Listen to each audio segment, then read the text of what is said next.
Hi everyone, good afternoon. Welcome to the second part of our event today. I hope you're all having such an insightful time and a good time as I'm having here with these fantastic panelists. I'm Marcelo Scalabrin, I'm an MPA student here at Columbia. And before we go to the panel, just wanted to make some quick reminders. First of all, if you have any question about the times of the bios or anything about our conference, you can scan the QR codes in your badges. You have all the information you might need. There will be another break this afternoon around 4 p.m. And because of the busy schedule, unfortunately, we will not open the panels to questions, as you may have seen before. And we're trying to be as punctual as we can, so please help us getting time here for the panels. So let's introduce our fifth panel of the day. Globally, especially after the Russia-Ukraine war, the discussion of food shortages is increasingly important. Brazil has always played a huge role in this topic because of the scale of this agribusiness. In recent years, agribusiness has made a big leap in productivity thanks to numerous technological advances. But are we using this technology and resources correctly? What environmental impacts will this acceleration have? In this panel entitled Sustainable Agro to Feed the World, we will discuss the role of Brazil going forward, considering production and sustainability. We'll also talk about the role of the meat industry. Is it possible to decarbonize the sector? What sustainable solutions should companies adapt or are already adopting for a safer and more efficient chain? To discuss these and other issues related to this theme, I call to the stage Roberto Vac, the chairman of Arapiaú Institute, Flávio Zaclis, founder of Barn Investments, Felipe Vilela,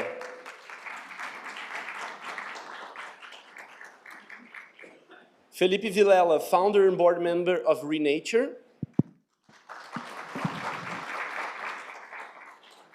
and the mediator Mariana Caetano, partner and chief business officer of Santos Lab.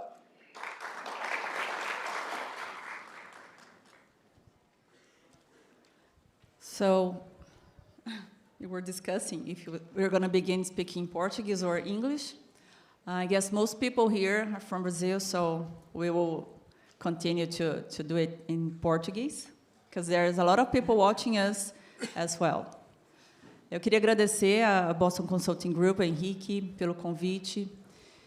Eu trabalho com agricultura a minha vida toda, tenho mais de 20 anos aí em setores diferentes, eu passei por multinacionais de insumos, por projetos estruturantes de governo e fui agricultora a maior parte desse tempo. Então, a minha experiência como agricultora e desde 2012 desde 2007 certificando a fazenda com boas práticas e acompanhando essa evolução, né, que a gente tem presenciado na agricultura, me deixa muito feliz por hoje perceber que os meus colegas produtores, os colegas brasileiros têm recebido muito bem tecnologia, têm estudado cada vez mais sobre as melhores práticas e estão entendendo a importância de tornar a agricultura mais próxima do meio ambiente. Então, a agricultura sempre foi uma coisa, o meio ambiente era algo separado, e hoje acho que as pessoas já entendem que agro é meio ambiente. Então, isso aí já parece uma mudança simples, mas faz muita diferença. E eu queria começar falando aqui, né, eu queria ver com o Flávio, por exemplo, que está mais envolvido aí com as startups e tecnologia. Como é que a tecnologia tem impactado o agronegócio brasileiro? Como é que e quais as boas práticas aí que a gente pode dizer que o Brasil é pioneiro, que o Brasil tem liderado aí à frente de outros países produtores? Boa tarde, obrigado, Mariana. É um prazer estar aqui. Que lugar lindo, quanta gente legal, e com a oportunidade de falar sobre aquilo que o Brasil é campeão, né, que é o agronegócio. A gente brasileiro gosta de se gabar das coisas, são poucas as coisas que a gente pode se gabar ultimamente. Nem futebol dá mais, né? Mas certamente no agronegócio o Brasil é líder e tem surf, é verdade. mas no agronegócio o Brasil é líder e a gente tem muitas coisas boas, né, para falar a respeito. Hoje eu toco a Barn Investimentos. A Barn faz investimentos na economia de transição para um mercado e uma economia cada vez mais verde. A gente investe em 5 verticais, da qual o agro possivelmente é a principal, e é onde a gente fez diversos investimentos. E vou falar um pouco dos investimentos que a gente fez e como a tecnologia pode ajudar no incremento de eficiência e na sustentabilidade. Mas eu queria começar colocando um pouco de números grandes a respeito do país e situar um pouco o agro dentro desses números para que todo mundo tenha um pouco da mesma perspectiva, né? Então, o Brasil, todo mundo sabe, é gigantesco, ocupa mais ou menos 850 milhões de hectares de território, e, diferentemente do que muita gente acha, só 8% desse território é dedicado à produção de agricultura em si, né? Muito ainda weighted em soja, milho e cana-de-açúcar. Aí você tem mais ou menos 18% do território, que é para pecuária, o pasto, né? Dos quais mais ou menos metade disso, então 80 milhões de hectares, mais ou menos, são áreas degradadas. Os outros 2/3 do país são de área preservada e floresta nativa. Então, para a gente começar a conversa, o Brasil possivelmente seja o país mais sustentável do mundo, sim, do ponto de vista de agricultura, né? Porque a gente já tem uma boa parte do território preservada. Dentro dos 18% que são reservados para pastagem, mais ou menos metade, então, mais ou menos 80 milhões de hectares, são áreas degradadas, que, por si só, já é maior do que toda a área agricultável hoje. Então, se a gente quisesse fazer uma comparação simples aqui e expandir a agricultura no país, a gente poderia dobrar a área produzida hoje, sem ter que derrubar uma árvore só. Então, esse é o potencial do ponto de vista de território que o país tem hoje. Quando a gente olha para dentro das fazendas e das áreas produtivas, os números são mais impressionantes do ponto de vista de sustentabilidade. Se você pegar o produtor médio do Brasil hoje, ele produz em 51% da sua área. Os outros 49% na média, claro que do norte ao sul isso varia, mas, na média, um produtor brasileiro ele usa só metade da área dele para produzir. E, se você somar todas as áreas preservadas dentro das fazendas produtivas do Brasil, elas representam 26% do território nacional. 26% do território nacional é uma área equivalente é uma área maior e equivalente do que 185 dos 195 países do mundo. Ou seja, existem 10 países no mundo que têm uma área maior do que a área que é preservada dentro das fazendas produtivas no Brasil. Então, o Brasil é um país líder no agro e o Brasil é um país líder no agro sustentável. Indo à sua pergunta, Mariana, a gente, ao longo desses anos, tem feito diversos investimentos em tecnologia para melhorar a eficiência, reduzir o desperdício e descarbonizar a indústria do agronegócio, né? E existem várias soluções, existem várias tecnologias, algumas com efetividade maior, outras em estágios mais experimental, e outras já são comprovadamente úteis e que realmente causam impacto. Para citar alguns exemplos, eu não me prolongar muito. Nós investimos há muitos anos atrás em tecnologia de redução de uso de pesticida no campo. A gente conseguiu comprovar que essa tecnologia reduziu de 15% a 40% o uso de pesticida. Através de rastreabilidade, você consegue empoderar os produtores que estão, e com tecnologia, né, consegue empoderar os produtores que estão fazendo a produção da forma certa, rastreando e não vendendo produtos que não deveriam, cobrar um prêmio sobre esse produto, né? Através de marketplaces, você consegue empoderar o pequeno produtor para ele vender a produção dele de uma forma justa, né? Através de marketplaces de energia, de energia distribuída, solar, você consegue também empoderar o mercado para que ele comece a consumir energia mais renovável e menos suja, né? Então, eu não vou me alongar muito, mas, de fato, existem hoje tecnologias que são úteis, aplicáveis e aplicadas, que não só melhoram a eficiência da agricultura, como melhoram a sustentabilidade que permeia isso também. Algumas em estágio ainda muito incipientes, outras em estágio muito mais avançado. A nossa função na Barn é permitir e financiar que essas tecnologias estejam presentes e ampliando a capacidade do agronegócio sustentável no Brasil. E a gente tem visto que nós da Santos Lab, por exemplo, a gente consegue mensurar e usar isso como quantificar, né, como os produtores têm feito uso de solo.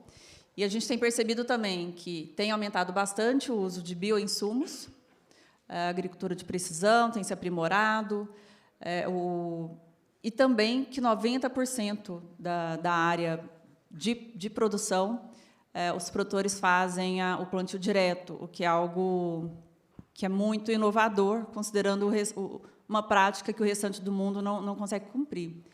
E aí o Felipe, que é um expert aí na parte de agricultura regenerativa, como é que você tem enxergado assim, o que está acontecendo já e que a gente consegue enxergar no Brasil de tendência, que os produtores estão mudando a maneira de enxergar o manejo? O que você pode falar sobre isso? Perfeito. Muito obrigado, Mariana. Obrigado, Marina e Luciana, pela organização desse incrível evento. Muito feliz de poder participar.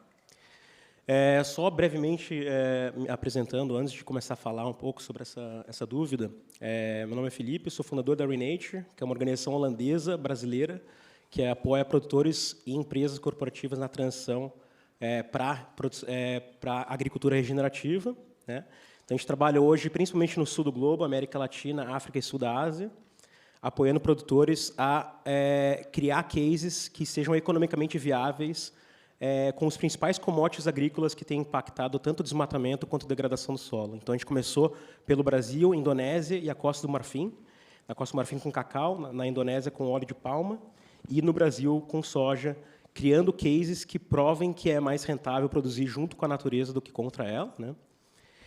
E hoje estamos aqui nesse evento falando sobre como o agro tem um papel fundamental para garantir segurança alimentar para o mundo, mas também de criar maior resiliência climática e a gente ser líder, né, no mundo em relação às práticas mais sustentáveis. Acho que um ponto que é muito importante frisar aqui, que também está relacionado à sua pergunta, é que, sim, a gente tem hoje um agro que já alimenta 10% da população mundial, mas que ainda, em sua própria casa, deve com 15% ainda de pessoas passando fome. A gente está falando de insegurança alimentar. E por que eu estou falando de insegurança alimentar? Porque hoje a gente tem 33% já de áreas degradadas no mundo, e até 2050 a gente tem a expectativa de chegar a 90% de áreas degradadas.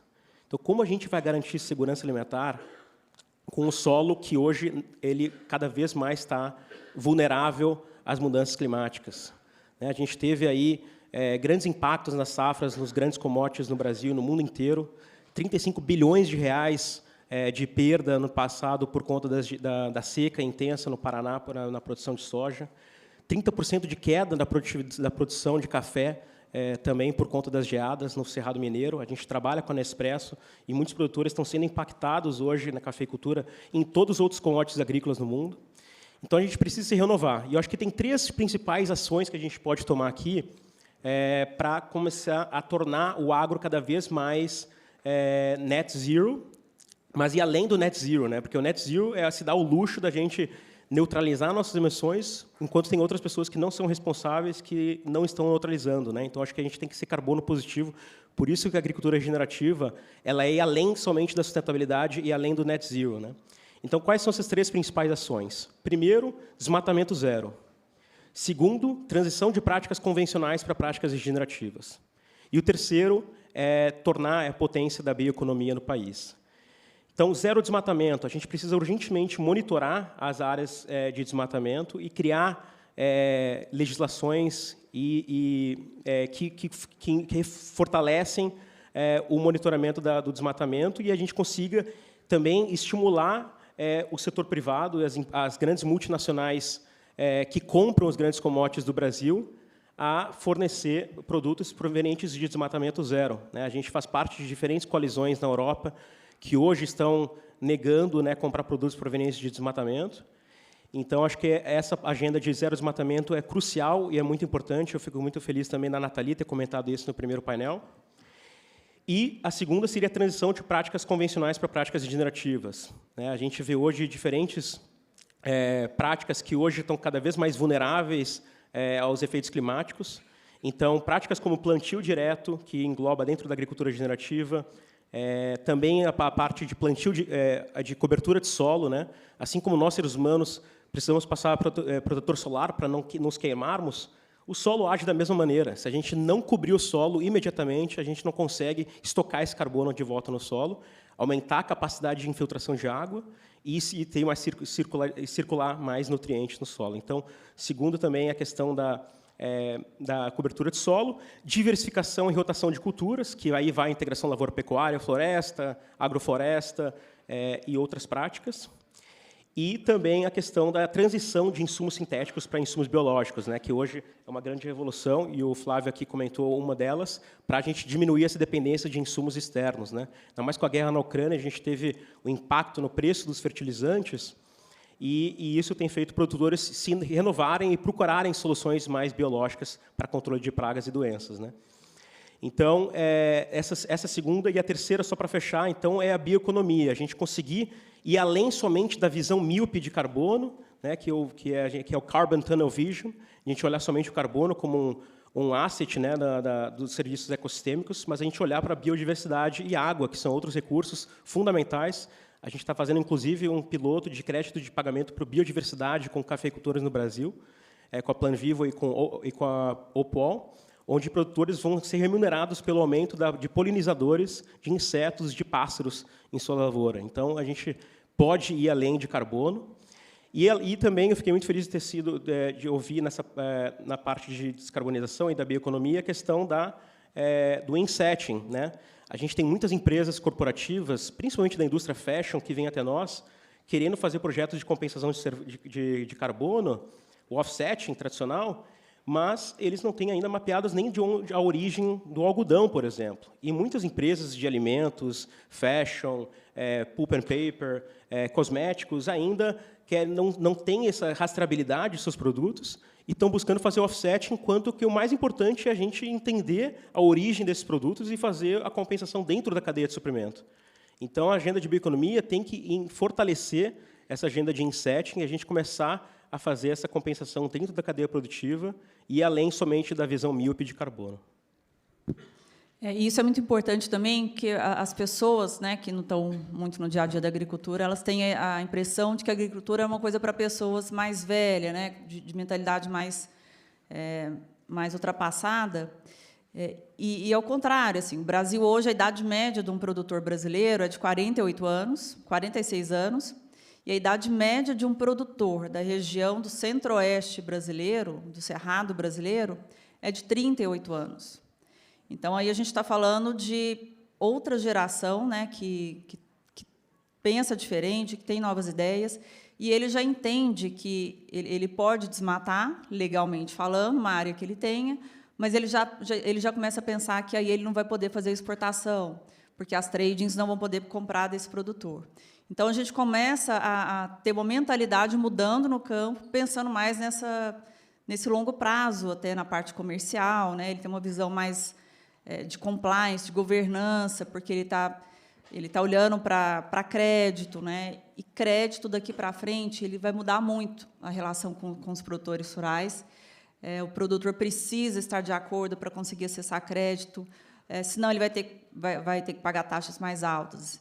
E o oposto também. Então, quanto mais sustentável ele for, quanto mais ele tiver de acordo, se ele tiver excedente de vegetação, por exemplo, ele pode até ter benefícios e ter redução na taxa de juros.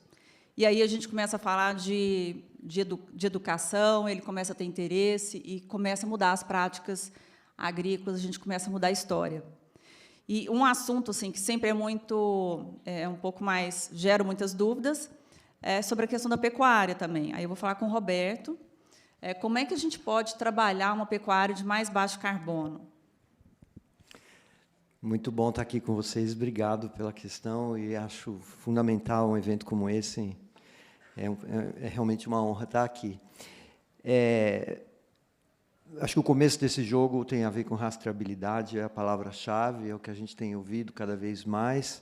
A rastreabilidade é algo que veio para ficar, independentemente das pressões eventuais, geopolíticas, mas rastreabilidade é o nome do jogo, não só para a pecuária, mas para o ouro, para todos os produtos que a gente tem, de alguma forma, lidado com, né? Então,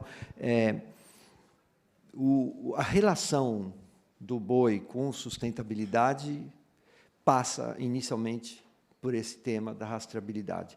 E a discussão da rastreabilidade, ela ela tem 3 dimensões na nossa forma de ver. Primeiro, uma dimensão tecnológica. O Brasil é claramente um líder mundial em monitoramento por satélite, mapa biomas, é uma referência no mundo inteiro, está virando realmente um exemplo de como a sociedade pode monitorar o que acontece no uso da sua terra.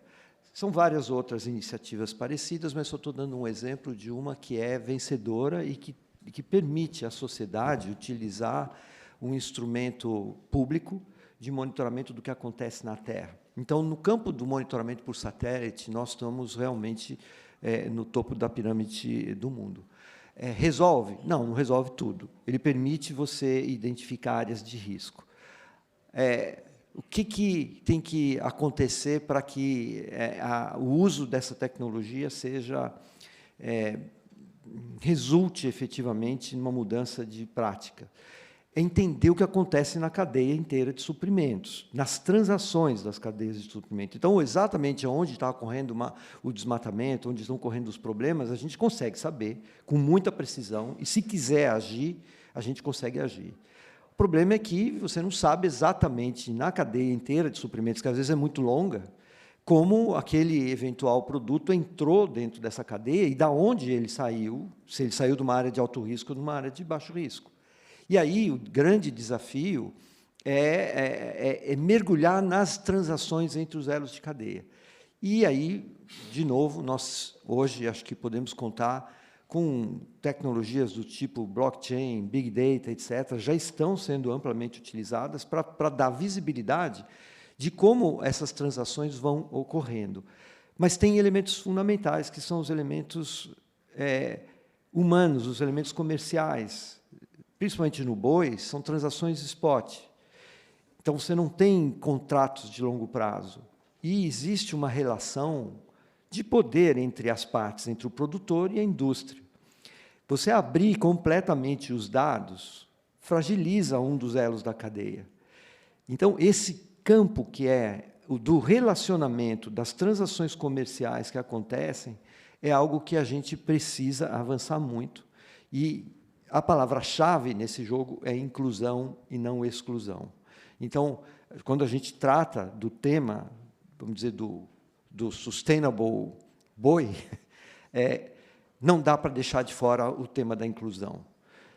A gente está acostumado a lidar com o tema da exclusão. Você tem aquele produtor que está numa situação de risco ou que tem práticas que são complicadas e simplesmente coloca ele para fora da cadeia. O que a gente está vendo é que isso não está funcionando, porque você tem uma proliferação muito grande de excluídos nesse processo.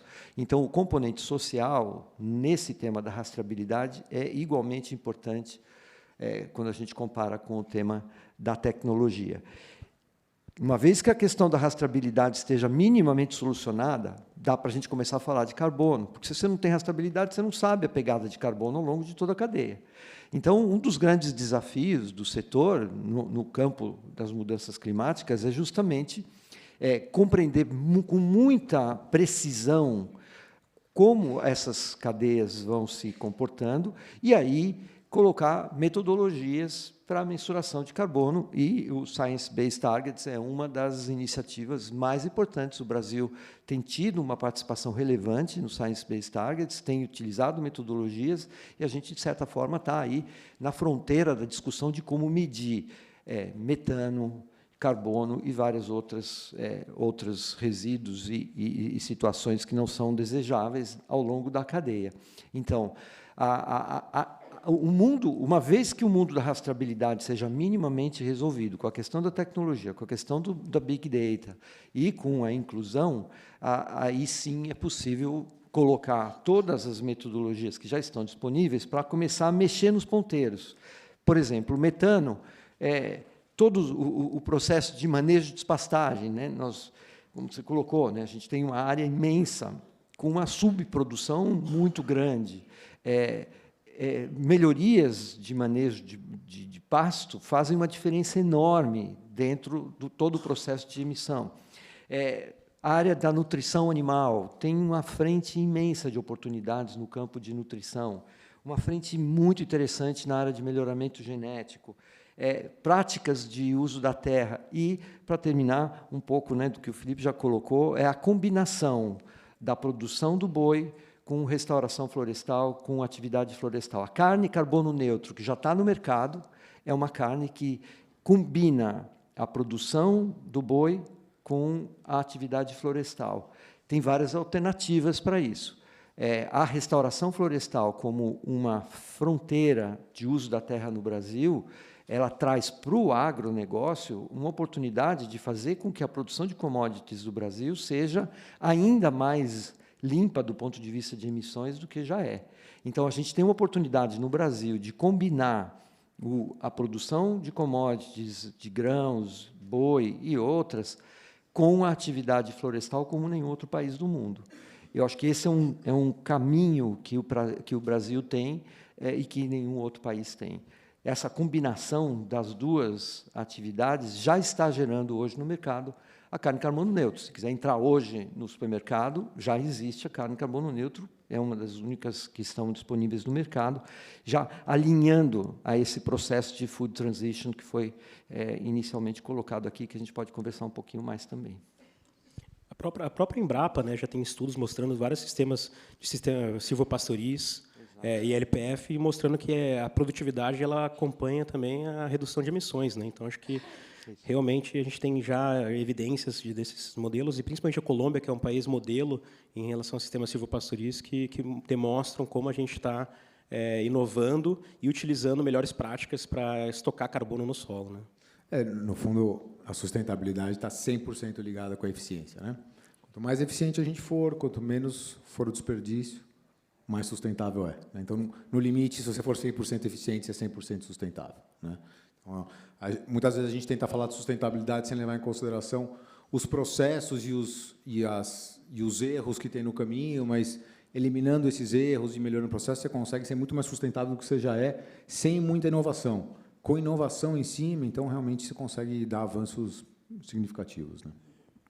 E a gente falou muito aqui hoje, né, mais cedo, sobre outras fontes de transição energética, energia limpa, hidrogênio verde, mas quando a gente fala só de excedente de vegetação nas terras dos produtores, a gente está falando de 110 milhões de hectares, que são áreas que eles poderiam desmatar, legalmente falando, mas se eles tiverem se eles tiverem um atrativo suficiente, seja por financiamento, seja por uma redução de taxa de juros, eles vão pensar de novo, assim. Então, isso aí mostra para são 110 milhões de hectares, onde tudo pode ser criado, produtos financeiros aí que ajudem a viabilizar até esse investimento, que o produtor paga os impostos pelaquela área. Então, a gente precisa ter a dimensão do que a gente tem às mãos, assim, de uma agricultura onde você consegue atingir grandes impactos de maneira rápida e, comparando com outras transições, assim, é muito mais barato, né? E aí eu queria ver também, o Felipe, acho que você...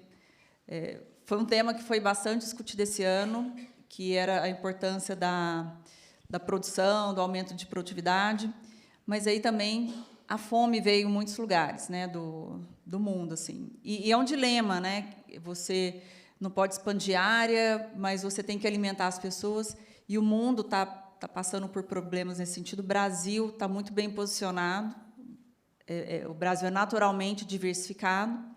Então, eu queria que você falasse um pouquinho disso também, dessa diversificação territorial e quais os desafios aqui para frente, porque você mesmo mencionou a região do Cerrado Mineiro, né, região de café. Eu sou daquela região, nunca tinha tido geada em alguns lugares, como teve ano passado, e a perda foi muito grande. Então, como é que a gente começa a enxergar isso assim no Brasil também?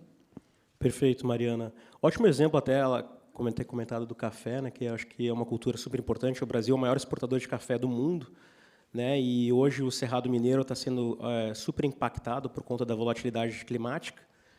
Como eu já tinha dito, 30% de queda de produção ano retrasado, por conta das geadas, né? E a gente tem visto a importância do gap climático comparando uma área convencional para uma área regenerativa. Por exemplo, A gente está trabalhando com um produtor de café em sistemas tradicionais de monocultura de café e com outro produtor na mesma região trabalhando com sistemas regenerativos, com café sombreado com a sua toleração de 30%, com espécies como o mogno, o abacate e a macadâmia, que são espécies que vão muito bem com café. E o que acontece? Essa fazenda convencional de monocultura de café, durante esse impacto da geada, teve uma queda de 25% de produtividade. Enquanto a fazenda regenerativa, utilizando os sistemas agroflorestais, teve 0% de queda por conta dos impactos climáticos. Então, a gente está falando de um dos indicadores mais importantes de sucesso da resiliência econômica da propriedade dos produtores, que é a resiliência climática. E a resiliência climática ela não se obtém somente com práticas individuais que estão dentro do componente regenerativo, que é plantio direto, transição de sintéticos para bioinsumos, cobertura de solo e diversificação em rotação. Mas precisa, principalmente, diversificar. Assim como a Mariana disse, a diversificação ela é fundamental. E a diversificação, a gente precisa começar a entender como a gente precisa investir em mais tecnologias e mecanização para diversificar as paisagens agrícolas. Por isso que hoje a gente está trabalhando com a Universidade de Delft, na Holanda, para criar novas máquinas e novas tecnologias que estimulem aos manejos que estão dentro do componente regenerativo, para a gente conseguir apoiar produtores na diversificação de culturas, sair da uma só cultura. Que tipo de investidor que investe em somente uma empresa? Para a gente diminuir o risco, a gente precisa sair dessa ideia de monocultura, e por isso que a gente tem um potencial grande aqui de diversificar a produção. Mas aí vem, por que um produtor de café ele vai falar que ele não é especialista em produtor de abacate? Então, tem esse desafio também de acesso ao mercado. A gente está criando uma spin-off AgTech da Renature, que vai ser uma plataforma de conectar produtores com empresas que tenham interesse em produtos diversificados em sistemas agroflorestais regenerativos, porque a gente vê que tem uma demanda muito grande da diversificação. Por exemplo, como no café com os modelos com Nespresso, que estão sendo sombreados com abacate, que a Lush é uma marca que já está garantindo a compra de 15% a 20% com o preço acima do mercado. Então, acho que a gente tem todo esse potencial de diversificar as paisagens para a gente criar resiliência econômica, resiliência climática e garantir segurança alimentar, porque a gente precisa, hoje, utilizar o uso de terra de forma mais eficiente e mais sustentável. Posso adicionar? A gente, nos últimos anos, tentando identificar um pouco o que é a tecnologia para trazer mais eficiência e sustentabilidade para o agro, indo um pouco na linha do que o Felipe está falando, também do que o Roberto falou. A gente identificou, é difícil prever exatamente o que vai ser uma tecnologia de sucesso hoje, daqui 5 anos, daqui 10 anos. Né? Certamente a de 10 anos será diferente da de hoje, e a de hoje é diferente da de 10 anos para trás. Mas existem 3 pilares de tecnologia e de inovação que a gente vê que são fundamentais para a gente ter um agro mais sustentável e mais produtivo. Né? Um é ter acesso a dados, porque é muito difícil saber o que está acontecendo, remediar, prevenir, se você não sabe, de fato, o que acontece lá na ponta. O segundo é acesso a crédito, né? Porque sem o dinheiro também nada acontece. E o terceiro é infraestrutura básica, né? De logística e armazenagem. São bolsos diferentes, investimentos diferentes, mas são, talvez, tão importantes quanto. E talvez tenha um quarto elemento aí que, até para usar aqui a referência de umbrella, é o clima, né? Porque você pode fazer tudo isso e o clima pode te dar um tapa na cara. Então, cada vez mais ter previsibilidade de clima em micro-regiões, entender isso no detalhe, faz muita diferença. Para a parte de dados, a gente vê que isso é fundamental. As empresas que têm êxito em inovação no agro, elas são capazes de coletar dados de uma forma minuciosa e trabalhar os dados. Né? E o dado ele pode ser coletado via input manual num software, que talvez seja um pouco menos reliable, ou ela pode vir de um hardware. Né? Mas mais importante do que só coletar o dado é como cruzar os dados. Então, se eu sei quanto choveu em tal talhão, se eu sei como está o solo daquele talhão, se eu sei se foi feito plantio direto ou se não foi feito, incidência solar, etc., etc., eu consigo combinar essa série de fatores e dados para dar uma ação para o produtor, de fato, poder tratar a lavoura melhor e ter uma produção melhor, reduzindo o desperdício. A mesma coisa vale para o financiamento. Né? Se o financiamento só chega para o grande produtor via crédito subsidiado, quer dizer que o pequeno e o médio nunca vão ser competitivos. E que a gente vai ter uma parcela da produção que vai ser talvez mais competitiva e mais sustentável, mas uma outra parcela que fica para trás porque não teve acesso a crédito.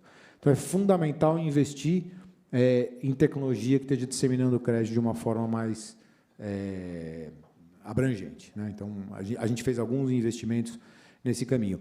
E, obviamente, como a gente está falando aqui de produção de bens físicos, se não tiver como transportar, estocar, aí realmente fica muito difícil, né?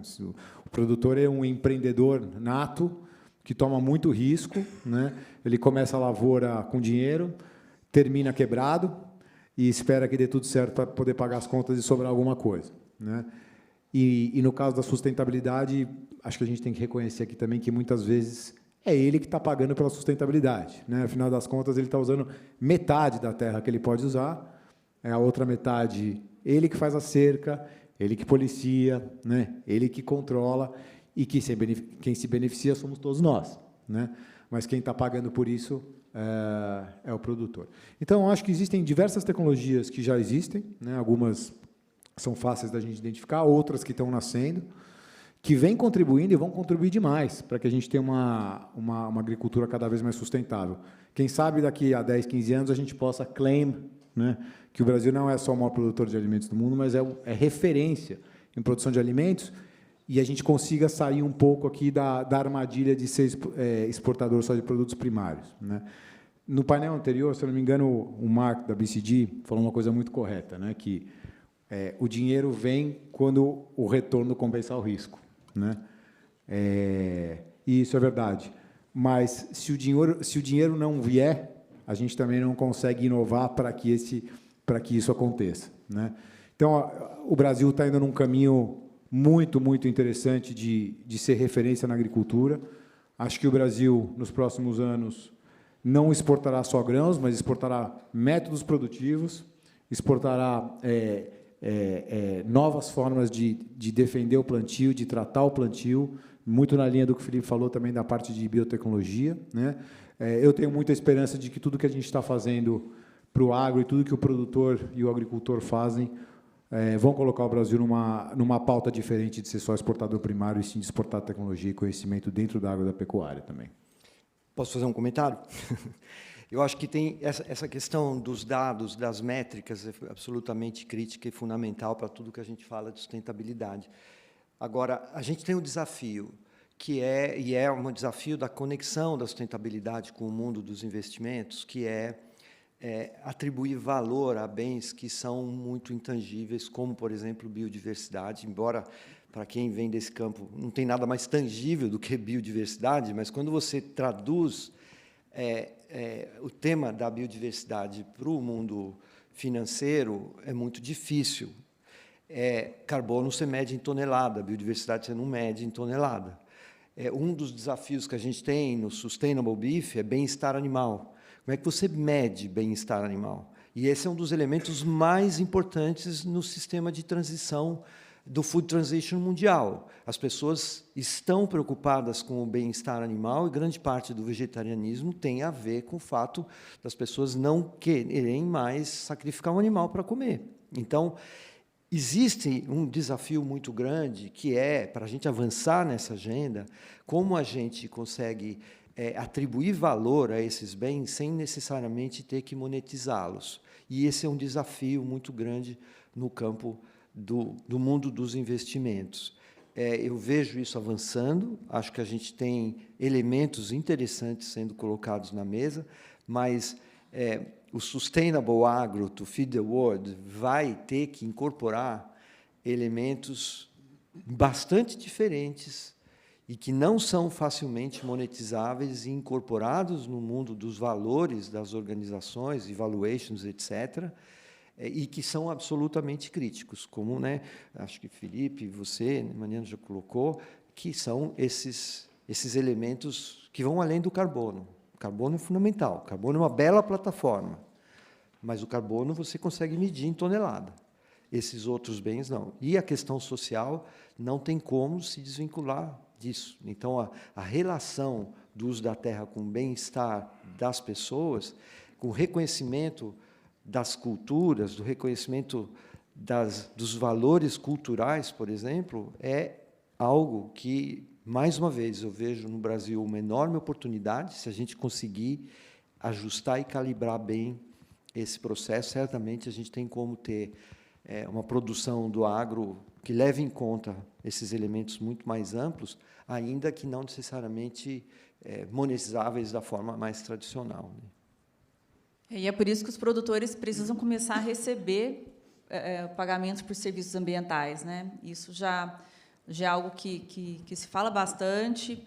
As instituições financeiras estão tentando, né, criar produtos, mas a gente precisa fazer isso com que isso se torne uma realidade, porque é isso, ele constrói a cerca, ele tem que preservar, ele está tirando a produtividade ali de metade da terra dele, e a partir do momento que ele tem algum incentivo financeiro para continuar fazendo essa preservação, esse cuidado, ele começa a ter mais interesse em aumentar as áreas dele de preservação, e aí melhorar a biodiversidade, precisa fazer investimento em nascentes, né? Então, cuidado com a parte de recursos hídricos, que a gente também está falando muito aqui de carbono, biodiversidade.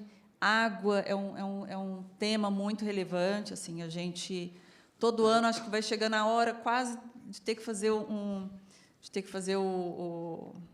né, vamos parar de usar água, assim, de abusar de uso de água, e aí começa a chover, aí todo mundo esquece, aí volta o ano seguinte. Então, a gente precisa ter bastante cuidado para a agricultura, porque o clima está ficando mais extremo, né? Não, perfeito, Mariana. Acho que é isso. Acho que a solução, pessoal, está no solo, né? Tem um cientista de solos que é indiano-americano, o Ratan Lal, que fala que se a gente aumentar 2% da camada superficial de matéria orgânica no solo, a gente já consegue mitigar as mudanças climáticas. Então, o solo é uma das grandes soluções hoje. E quem é que faz o manejo desse solo? São os produtores. Então, os produtores são os nossos heróis que estão plantando o alimento que a gente se alimenta, estão plantando o algodão das roupas que a gente está vestindo, estão plantando todos os aromáticos dos perfumes que todo mundo aqui está usando. Então, os produtores são os grandes heróis. Acho que é importante a gente pensar junto com os produtores nas soluções para as mitigações climáticas, porque são eles que estão estocando carbono no solo. E hoje a agricultura regenerativa já tem projetos que estão sequestrando mais de 45 toneladas de carbono por hectare por ano. Então, por que a gente não está olhando o solo como uma das grandes soluções? E o Brasil tem o maior potencial para a gente usar os solos de forma eficiente e ser uma potência de descarbonização e estocar esse carbono no solo. Então, acho que aqui é uma oportunidade de a gente trocar informações, aprender um com o outro e ver como a gente pode acelerar essa agenda de resiliência climática e segurança alimentar para o Brasil e para o mundo. Muito obrigado. E aí, Flávio, eu queria que você falasse um pouquinho assim, dos desafios agora principais assim, para a gente dar essa acelerada, porque, né, a gente já falou aqui todos das oportunidades, mas também o que pega agora, assim. Legal. Bom, eu acho que o tema que a gente está tratando, ele é, como dizem os americanos, ele é no-brainer, né? A gente não está tratando de um assunto acessório. A gente está tratando de alimentação, de água, de recursos naturais. Não tem uma pessoa aqui que não vai precisar disso para o resto da vida, né? E tem algumas coisas que a gente já sabe. A gente já sabe que a população deve chegar a 10 bi, né, até 2050, e que a pressão para a produção de alimentos deve crescer por volta de 60% a 70% nos próximos 30 anos.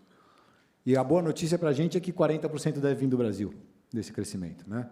Se a gente fizer as coisas bem feitas, capaz até que seja mais do que isso. Acho que existem diversos desafios, Mari, muito em cima do que já foi comentado aqui. Então, hoje, o Brasil já tem um papel muito relevante na sustentabilidade, gasta dinheiro na produção em sustentabilidade e não é compensado por isso, né? Muito pelo contrário, muitas vezes tem que se defender como se fosse o grande vilão. Então, poxa, se o mundo demanda sustentabilidade em produção de alimentos, que pague por isso, né? Porque não é justo você fazer um produtor que tem uma área de 100 poder usar só 50 para produzir, enquanto todo mundo está demandando mais alimentos, e ele paga todos os 50 para ser sustentável. Então, eu vejo como, assim, no meu dia a dia, eu vejo muito como desafio a entrada de capital financiando esse tipo de desenvolvimento, né? é sempre um pouco aquela relação de chicken or egg. Ah, mas ainda não está em escala, mas ainda não está aprovado, então não vou colocar o dinheiro. Mas se você não colocar o dinheiro, não vai dar para aprovar. Ah, não, mas é que eu então vou investir num lugar que é mais seguro. Mas então você não está investindo em alimentação. Não, mas eu quero investir em agricultura, mas eu não quero ir para a América Latina. Então você não está investindo em agricultura, né? Ah, mas os alimentos e sustentabilidade têm que andar hand in hand, sem dúvida. Você tem que pagar por isso, né?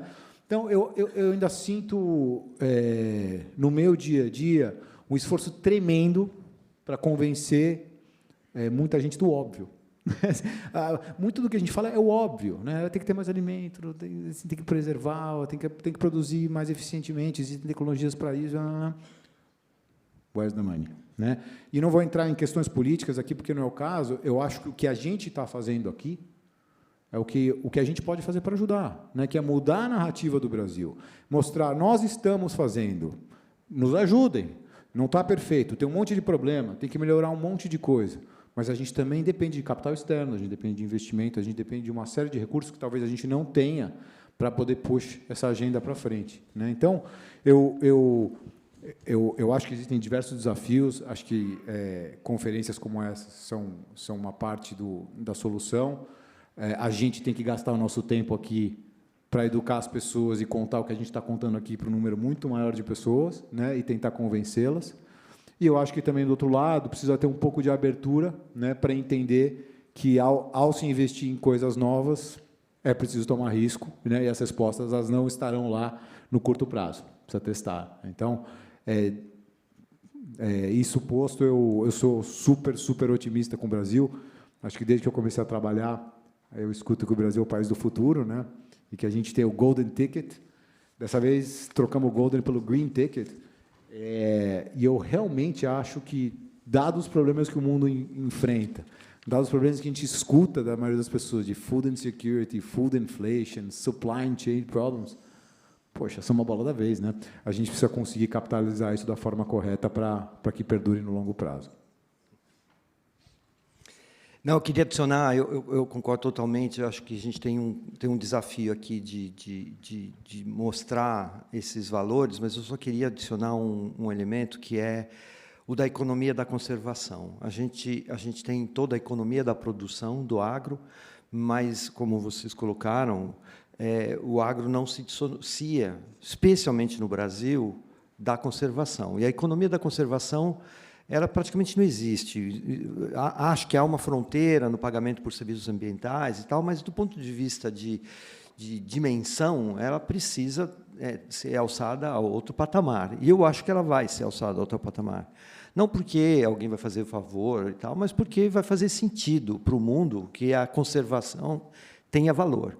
E, dentro do campo da economia da conservação, que me parece uma fronteira do mundo econômico ainda, a gente tem que levar em conta o conceito da abordagem de paisagem. A abordagem de paisagem o agro não acontece só dentro da área de produção. Ele tem uma relação com o entorno muito importante. E essa relação certamente extrapola as suas divisas e tem a ver com o impacto na região, o impacto no bem-estar, da onde ele se situa. E, dentro dessa relação com a paisagem, os elementos culturais, os elementos sociais são muito importantes. E a gente não pode esquecer, no Brasil, da importância dos povos originais como os responsáveis pela maior parte das áreas conservadas no Brasil.